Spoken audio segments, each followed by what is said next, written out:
आज की इस क्लास में हम बौद्ध धर्म के सिद्धांत के बारे में डिस्कस करेंगे। इस क्लास के थ्रू आउट आप ओल्ड एनसीईआरटी राम शरण शर्मा के बुक के पढ़ने के तरीके को सीख पाएंगे।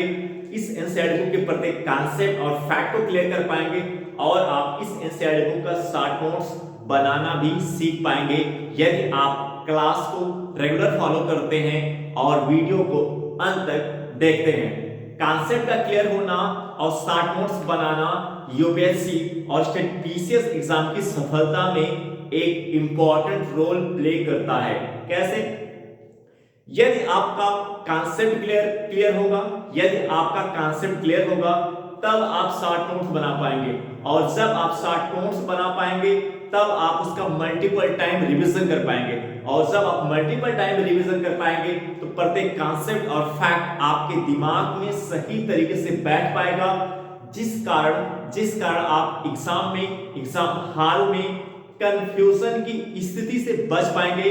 चाहे आप प्री का एग्जाम दे रहे हो, चाहे मेंस का एग्जाम दे रहे हो, उस स्थिति में आप कंफ्यूजन से बच पाएंगे और जब आप कंफ्यूजन से बच पाएंगे तो आपके क्वेश्चंस के सही होने की संभावना बढ़ जाएगी, जो आपकी सफलता को सुनिश्चित करेगा। आज का जो फोकस पॉइंट है वो है बौद्ध धर्म के सिद्धांत। गौतम बुद्ध के अनुसार दुनिया दुख से भरी है। गौतम बुद्ध के अनुसार दुनिया दुख से भरी है और उसके दुख का क्या कारण है? इच्छा। गौतम बुद्ध के अनुसार दुनिया दुख से भरी है और उसके दुख का क्या कारण है? उसकी इच्छा। यानी उसकी जो इच्छा है वो उसके दुख का क्या है? कारण है। कैसे? जो इच्छा है वो मनुष्य के दुख का कारण कैसे? यदि हम महाभारत की बात करें तो महाभारत में आप जो पांडवों और कौरवों के बीच जो आप युद्ध देखते हैं, इस युद्ध में कौरवों का पूरी तरह से विनाश हो जाता है। कौरवों का पूरी तरह से विनाश हो जाता है, जो दुख का एक बड़ा कारण बनता है। यदि हम कौरवों की बात करें तो कौरवों का नेतृत्व कौन कर रहा था? कौरवों का नेतृत्व कौन कर रहा था? दुर्योधन कर रहा था। और दुर्योधन जो है उसकी क्या इच्छा थी? दुर्योधन की इच्छा थी कि हस्तिनापुर राज्य का एक भी हिस्सा किसको ना मिले? पांडवों को ना मिले। हस्तिनापुर के राज्य का एक भी हिस्सा पांडवों को ना मिले, ये दुर्योधन की इच्छा थी। और दुर्योधन ये चाह रहा था कि पांडव निरंतर वनवास में ही रहे, यानी वो हस्तिनापुर ना आए। और दुर्योधन की ये जो इच्छा थी, इस इच्छा के कारण पांडवों और कौरवों के बीच ये जो इच्छा है, दुर्योधन की ये जो इच्छा है, ये कौरवों और पांडवों के बीच युद्ध का कारण बनता है। और इस युद्ध में आप देखते हैं कि कौरवों का पूरी तरह से विनाश हो जाता है और पांडवों की तरफ से जो अर्जुन, युधिष्ठिर, भीम जो युद्ध कर रहे हैं, तो आप देखेंगे कि जब भीष्म पितामह की मृत्यु होती है तो अर्जुन पांडवों की तरफ से, पांडव जो थे उसमें खास तौर से अर्जुन भीष्म पितामह की मृत्यु को लेकर के काफी दुखी हो जाते हैं। तो दोनों तरफ से भले ही कौरवों का पूरी तरीके से विनाश हो जाता है, कौरवों का विनाश हो जाता है, फिर भी पांडवों के लिए भी एक दुख का कारण बनता है, क्योंकि उस युद्ध में काफी उनके रिलेशन के लोग, रिश्तेदार के लोग मारे गए और भीष्म पितामह की मृत्यु से अर्जुन जो है वो काफी दुखी हुए।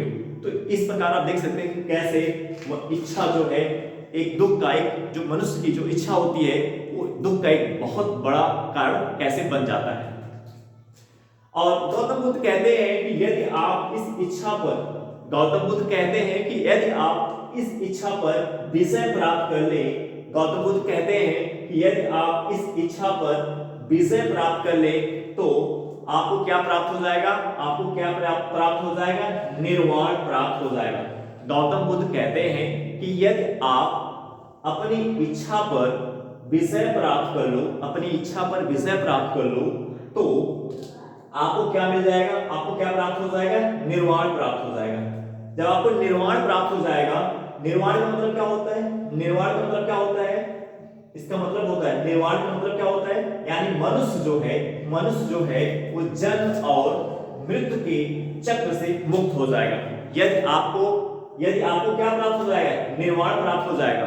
यदि आपको निर्वाण प्राप्त हो जाएगा तो आप जो है जन्म और मृत्यु के चक्र से मुक्त हो जाओगे, यानी पृथ्वी पर आपका दोबारा जन्म नहीं होगा। यदि आप चाहते हो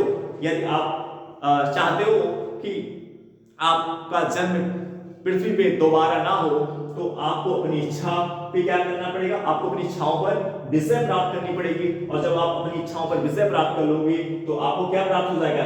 निर्वाण प्राप्त हो जाएगा।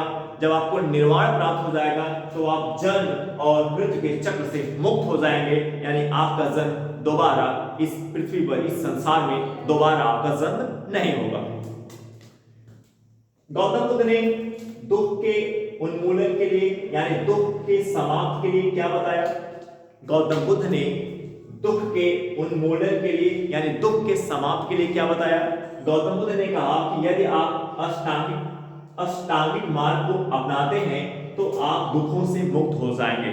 गौतम बुद्ध के अनुसार यदि आप अष्टांगिक मार्ग का अनुसरण करते हैं, गौतम बुद्ध के अनुसार यदि आप अष्टांगिक मार्ग का अनुसरण करते हैं, यानी अष्टांगिक मार्ग का पालन करते हैं, यदि आप अष्टांगिक मार्ग का पालन करते हैं तो आप दुखों से मुक्त हो जाएंगे।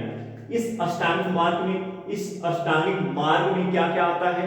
इसमें आता है उचित संभाषण, यानी जो आप बोल रहे हैं वो क्या होना चाहिए?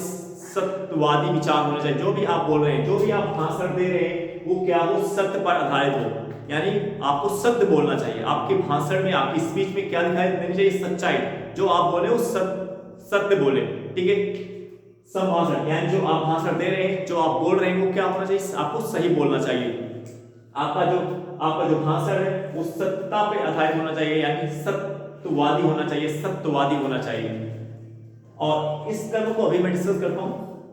और इसमें नेक्स्ट क्या आता है? उचित आजीविका को अपनाना।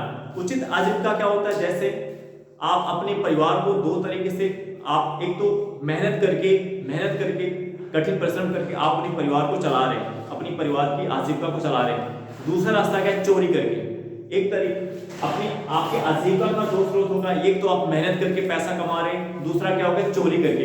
एक पैसा कमाने का क्या तरीका है? चोरी करके आप कमा रहे हो, चोरी करके कमा रहे हो। तो उस तरीके से नहीं, यानी आपका आजीविका जो है वो किस तरीके का होना चाहिए? चोरी करके आपको अपनी आजीविका को नहीं चलाना चाहिए। आपको अपनी आजीविका को मेहनत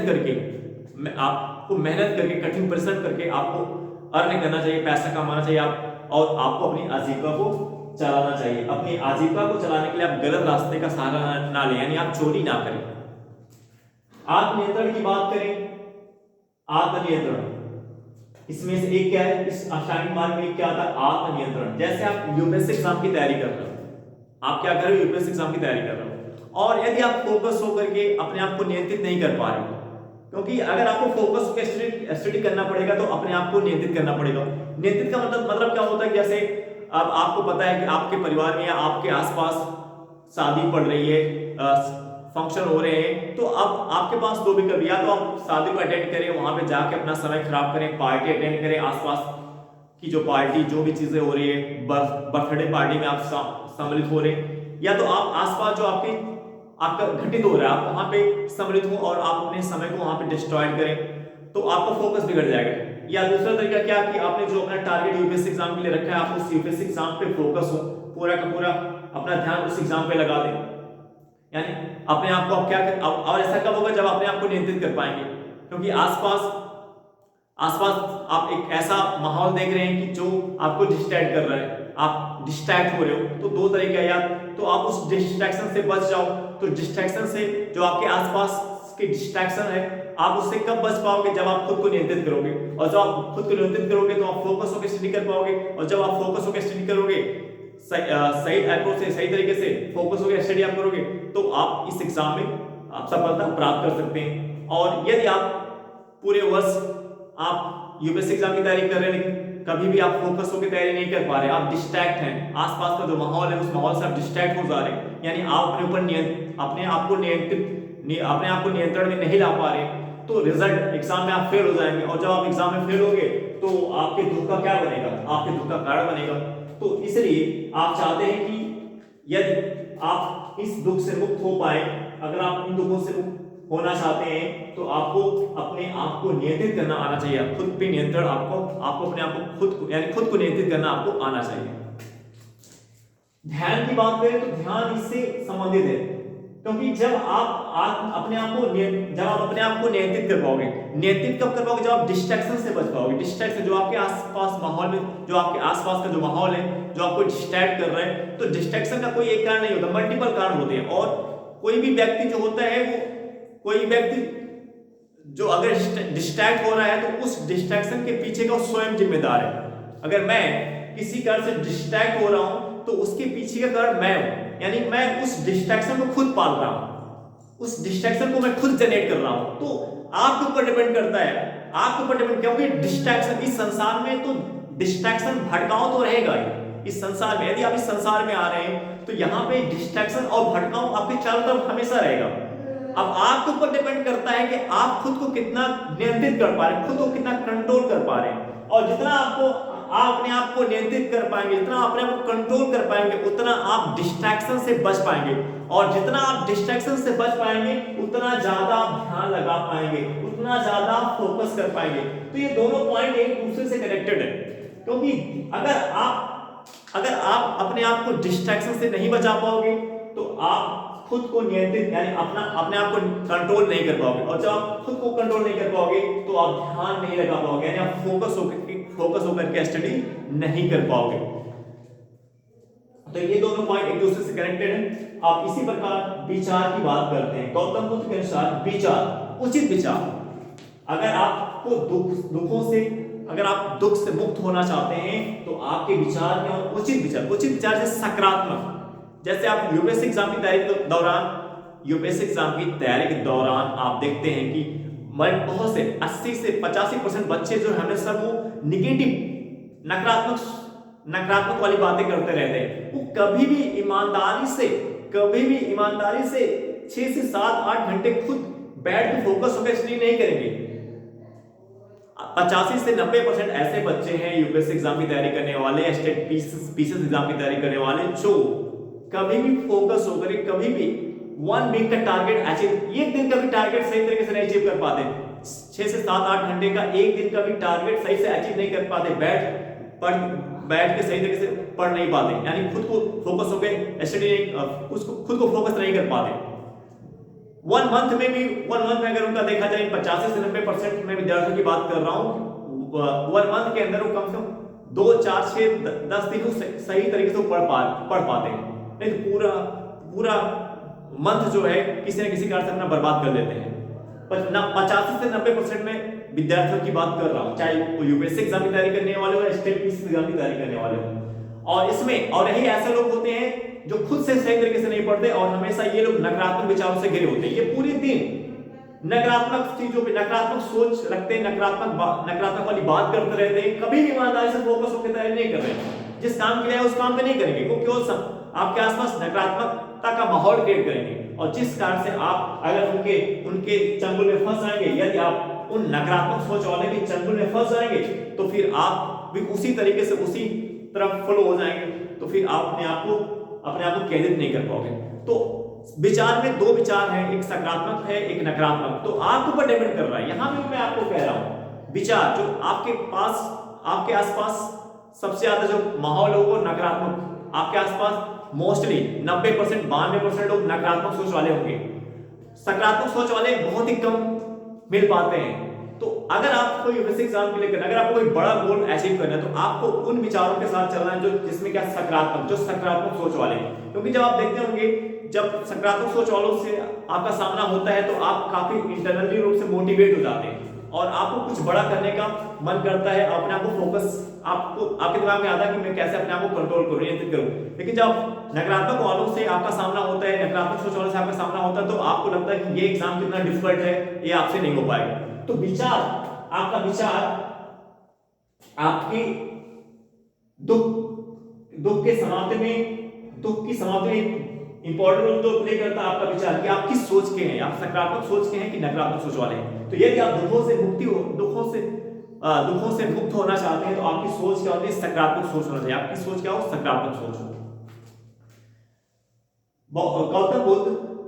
गौतम बुद्ध जो है मध्यम मार्ग अपनाने की बात करते हैं, यानी व्यक्ति को कौन सा मार्ग अपनाना चाहिए, मध्य मार्ग अपनाना चाहिए। व्यक्ति को जो है मध्य मार्ग अपनाना चाहिए। ये मध्य मार्ग क्या होता है, इनके अनुसार, गौतम बुद्ध के अनुसार, सादगी और विलासिता के अति से बचना चाहिए।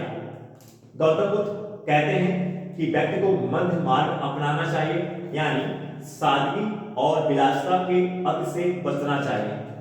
विलासिता की बात करें, जैसे आप यूपीएससी एग्जाम की तैयारी कर रहे हैं तो पूरे दिन में 8 घंटे आप मोबाइल चला रहे हैं, मोबाइल में आप डिस्ट्रैक्ट हैं। दिन भर आप क्या है, सो करके मूवी देख रहे हैं 8-8 घंटे, 7-7, 9-9, 10-10 घंटे मूवी देख रहे हैं। तो ये क्या है, और टहल रहे हैं। तो ये कैसा जीवन हो गया, विलासितापूर्ण जीवन हो गया। क्या पूरा दिन आप मोबाइल लेकर के मूवी देख रहे हैं, गेम खेल रहे हैं, तो ये कैसा जीवन है, विलासितापूर्ण जीवन।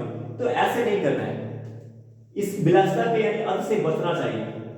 संतुलन, यानी आपके जीवन में संतुलन होना चाहिए। जैसे अगर 12 घंटे आप 24 घंटे में आप 8 घंटे सो रहे हैं और 4 घंटे अदर एक्टिविटी में लग रहा था, यानी 12 घंटे आप निकाल दीजिए। तो जो 12 घंटे बच रहा है उस 12 घंटे में कम से कम आपको 7 से 8 घंटे आपको, अगर आप यूपीएससी एग्जाम की तैयारी कर रहे हैं तो आपको 7 से 8 घंटे डेली पढ़ना चाहिए। 1 से 2 घंटे आपको निकाल सकते हैं। आप 1 से 2 घंटे आप मोबाइल में समय दे सकते हैं, आप कुछ देख सकते हैं जो आपको अच्छा लग रहा हो, लेकिन वो ज्यादा नहीं, 1 से 2। अगर आपके पास 12 घंटे है तो उसमें 8 से 9, 10 घंटे आपको अपनी पढ़ाई फोकस करना चाहिए, स्टडी करना चाहिए। आपको एटलीस्ट कम से कम 8 घंटे तो आपको पढ़ना चाहिए। और जो 1-2 घंटे आप कुछ जो आपको लगता है आप मनोरंजन का सहारा आप ले सकते हैं। तो इस तरीके से संतुलन होना चाहिए। ये नहीं कि आप पूरा का पूरा जो 12 घंटे में बैठ करके आप मूवी देख रहे हैं, तो ऐसा नहीं करना है। संतुलन होना चाहिए आपकी स्टडी में। और सादगी की बात करें, जैसे महावीर, हमने आपको बताया कि जैन धर्म में महावीर ने क्या कहा कि महावीर जो है पूरी तरह से वस्त्र का त्याग करने की बात करते हैं। जो महावीर है, हमने आपको बताया था कि जैन धर्म में महावीर जो है जैन गुरु महावीर पूरी तरह से वस्त्र का त्याग करने की बात करते हैं, यानी महावीर अधिक सादा जीवन जीने की बात करते हैं। महावीर जो है पूरी तरह से वस्त्र का त्याग करने की बात करते हैं। महावीर पूरी तरह से वस्त्र का त्याग करने की बात करते हैं, यानी अधिक सादा जीवन जीने की बात करते हैं। लेकिन गौतम बुद्ध बौद्ध धर्म के अनुसार, यानी गौतम बुद्ध के अनुसार ये तर्क संगत नहीं है। गौतम बुद्ध इस पे फोकस नहीं करते, यानी आपका जीवन अधिक सादा, यानी महावीर के अनुसार, यदि महावीर के अनुसार देखें, महावीर पूरी तरह से वस्त्र का त्याग करने की बात कर रहे हैं। यानी इस महावीर की विचार में हमें क्या दिख रहा है, सादगी में क्या दिखाई दे रहा है, अति दिखाई दे रहा है। यदि हम इस महावीर के विचार में देखें, इस महावीर के सिद्धांत में देखें, तो इनके सिद्धांत में जो सादगी है, इस सादगी में अति दिखाई दे रहा है। क्यों? क्योंकि पूरी तरह से वस्त्र का त्याग करने की बात कर रहे हैं। लेकिन गौतम बुद्ध कह रहे हैं, गौतम बुद्ध के अनुसार ऐसा करना, यानी पूरी तरह से वस्त्र का त्याग करना आवश्यक जरूरी नहीं है। तो सादगी में आपको हमने बताया, सादगी क्या होता है, सादगी के अति से बचना चाहिए, यानी सादगी के अति से बचना चाहिए। कौन कह रहा है? गौतम बुद्ध कह रहे हैं। गौतम बुद्ध आपको मध्य मार्ग अपनाने की बात कह रहे हैं कि व्यक्ति को कौन सा मार्ग अपनाना चाहिए, मध्य मार्ग अपनाना चाहिए, यानी व्यक्ति को सादगी और विलासिता के अति से बचना चाहिए। यदि हम सादगी को समझे तो इस सादगी को हम कैसे समझ सकते हैं? यदि हम जैन गुरु महावीर की बात करें तो ये पूरी तरह से वस्त्र का त्याग करने की बात कहते हैं। यानी यहाँ पे अगर हम देखें, जो महावीर है, महावीर की सादगी जो है वो क्या है, इस महावीर के विचार में जो सादगी है वो क्या है, महावीर के सादगी में क्या दिख रहा है, अति दिख रहा है। यदि हम इस महावीर के सादगी में देखें तो क्या दिख रहा है, अति दिख रहा है। महावीर कह रहे हैं कि महावीर पूरी तरह से वस्त्र का त्याग करने की बात करते हैं। महावीर पूरी तरह से वस्त्र का त्याग करने की बात कर रहे हैं, यानी महावीर अधिक सादा जीवन जीने की बात कर रहे हैं। यानी महावीर के इस विचार में जो महावीर के इस विचार में जो सादगी दिख रही है, ये सादगी क्या है? अति से भरी हुई है। महावीर के इस विचार में जो सादगी दिख रही है वो अति से भरी हुई है, और वो अति से भरी हुई है। लेकिन गौतम बुद्ध क्या कह रहे हैं? गौतम बुद्ध क्या कह रहे हैं? इस सादगी के अति से बचना चाहिए। यानी गौतम बुद्ध के अनुसार पूरी तरह से वस्त्र का त्याग करना जरूरी आवश्यक नहीं है। ठीक है, एक पॉइंट यहाँ पे इस स्पीच में एक पॉइंट छूट गया था। यहाँ पे देखो 7 पॉइंट है इस अष्टांगिक मार्ग में। 7 पॉइंट हमने आपको बताया नहीं। अष्टांगिक मार्ग में एक मार्ग है अंधविश्वास से बचना चाहिए, लोगों को अंधविश्वास से बचना चाहिए, और उचित मानसिक चेतना, आपकी जो मानसिक चेतना है क्या उचित होनी चाहिए। उचित मानसिक चेतना का मतलब क्या होता है? उचित मानसिक चेतना का मतलब क्या हो? जैसे आप जो सोच रहे हैं वो अच्छा सोचें। जैसे आप दूसरों के बारे में अच्छा सोचें, दूसरों के बारे में बुरा मत सोचें। जैसे आपको जैसे बहुत से लोग होते हैं, उनके दिमागों में हमेशा वो दूसरों को देख करके जलते रहते हैं, ईर्ष्या करते रहते हैं, दूसरों के बारे में बुरा सोचते रहते हैं। तो यदि आप दूसरों के बारे में बुरा सोच रहे हो तो आपके साथ बुरा होगा। यदि आप दूसरों के साथ, it is a rule of nature, प्रकृति का ये नियम है कि यदि आप दूसरों के बारे में अच्छा सोचेंगे तो आपके साथ भी अच्छा होगा। यदि आप दूसरों के बारे में बुरा सोचेंगे तो आपके साथ भी बुरा ही होगा। तो आपका जो गौतम बुद्ध के अनुसार आपकी मानसिक चेतना क्या उचित होनी चाहिए। यानी आपकी सोच, लोगों के प्रति जो आपका विचार है, सोच है, वो सकारात्मक होना चाहिए। लोगों के प्रति आप अच्छा सोचें, लोगों के प्रति आपकी सोच क्या अच्छी सोच होनी चाहिए। यानी लोगों का भला सोचिए, लोगों का बुरा मत सोचे, लोगों के भले के बारे में सोचे, लोगों के अच्छे के बारे में सोचे, उनकी अच्छाई के बारे में सोचे, उनके कल्याण के बारे में सोचे। और अगर आप गौतम बुद्ध के अनुसार यदि आप अष्टांगिक मार्ग का अनुसरण करते हैं तो आप पुरोहितों मतलब ब्राह्मणों जो पुजारी हैं उनके चंगुल से आप मुक्त हो जाओगे, और अपने गंतव्य यानी जो आप चाह रहे हो, जो आपका जो लक्ष्य है, जो आपका टारगेट है, आप उस टारगेट को अचीव प्राप्त कर लोगे, आप अपने गंतव्य पे पहुंच जाओगे। गंतव्य पहुंचने का मतलब यदि आप चाह रहे हो कि आपको निर्वाण प्राप्त हो जाए तो आपको निर्वाण ही प्राप्त हो जाएगा। यानी आप जन्म और मृत्यु के चक्र से आप मुक्त हो जाओगे।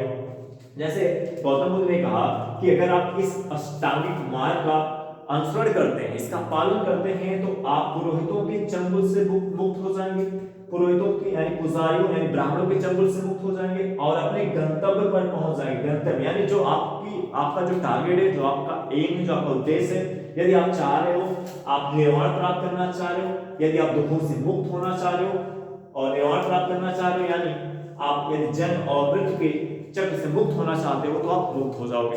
कब? जब आप इस अष्टांगिक मार्ग का पालन करोगे। ठीक है, अब यहाँ पे एक पॉइंट है पुरोहितों के चंगुल से। तो जैसे वैदिक काल में आपने देखा था कि धार्मिक अनुष्ठान, जो बलि प्रथा थी, जो यज्ञ था, वो बड़े पैमाने पर हो रहा था, और उस यज्ञ में हिंसा, उस यज्ञ में आपको उस बलिदान प्रथा में बैलों की बड़े पैमाने पर हत्या देखने को मिलती है, और गायों की भी हत्या होती थी। यानी उस प्रथा में हिंसा को बढ़ावा मिल रहा था।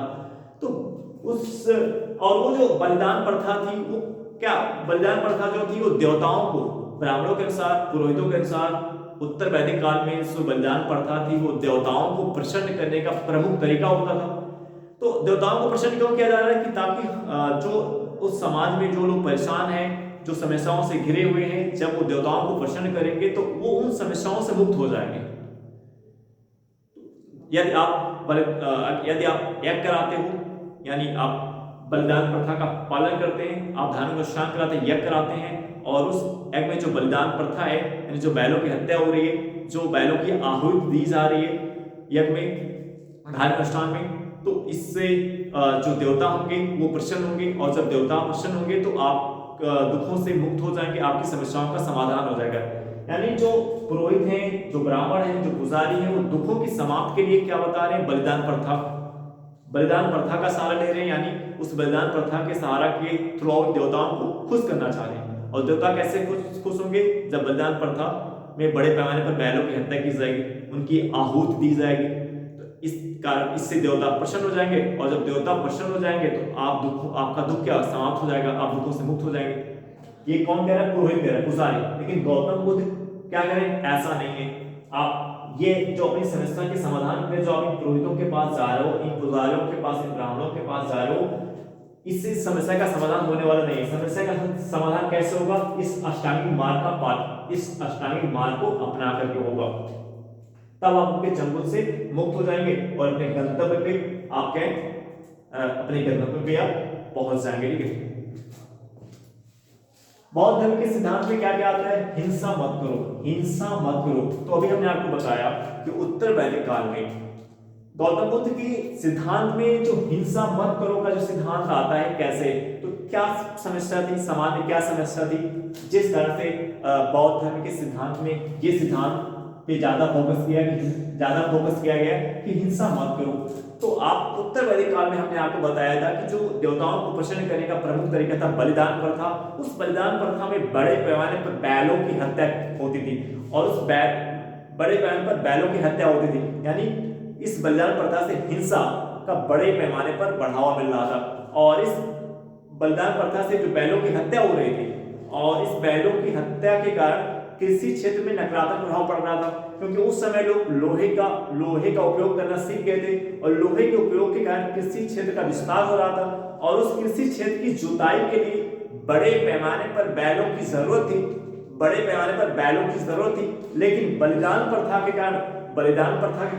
के कारण सो बड़े पैमाने पर बैलों की हत्या हो रही थी। उस हत्या के कारण बैलों की संख्या में कमी आ गई। तो एक तरफ आप देख रहे हैं कि एक तरफ तो जहां कृषि क्षेत्र का विस्तार हो रहा है, एक तरफ आप देख रहे हैं कि लोहे के उपयोग के कारण जहां कृषि क्षेत्र का विस्तार हो रहा है और उस कृषि क्षेत्र की जुताई के लिए आपको बैलों की आवश्यकता है, तो वहीं आप दूसरी तरफ देख रहे हैं दूसरी तरफ आप समाज में एक समस्या आपको क्या दिख रही है कि बलिदान प्रथा के कारण बैलों की बड़े पैमाने पर हत्या हो रही है, जिस कारण से बैलों की संख्या में कमी आ रही है और बैलों की संख्या में कमी होने के कारण कृषि क्षेत्र की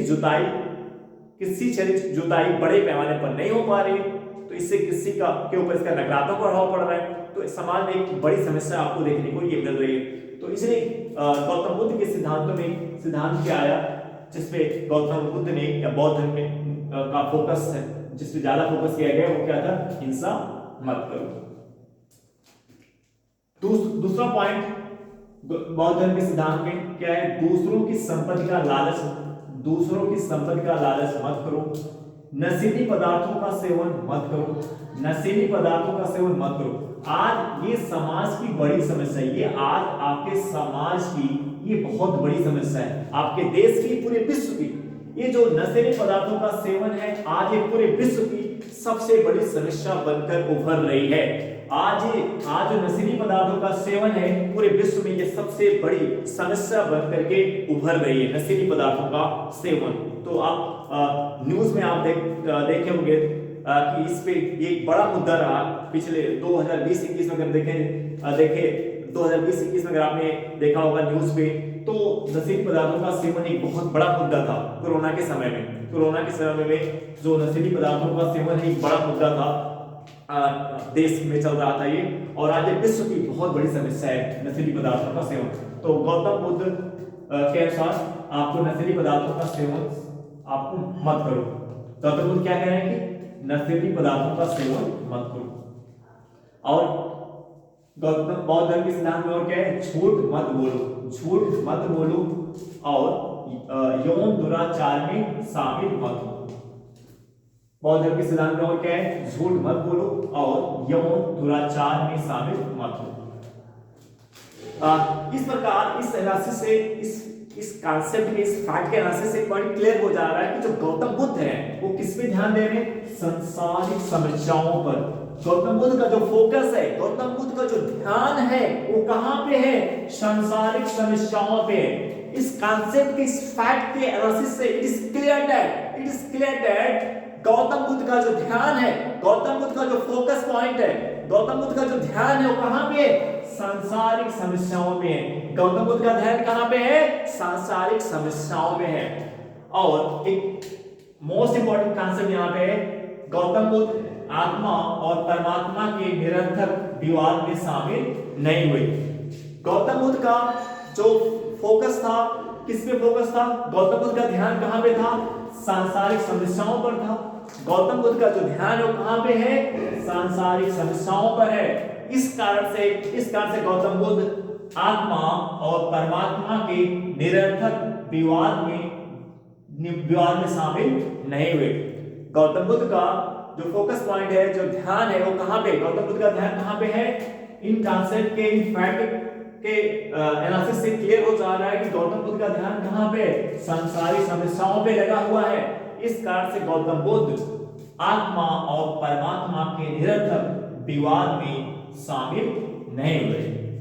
इस कारण से गौतम बुद्ध आत्मा और परमात्मा के निरर्थक विवाद में शामिल नहीं हुए। मोस्ट इंपोर्टेंट कॉन्सेप्ट है ये क्वेश्चंस बनने का। आई होप दैट ये क्लास आपको समझ में आई होगी। अब आपसे नेक्स्ट वीडियो में मिलेंगे। Okay bye.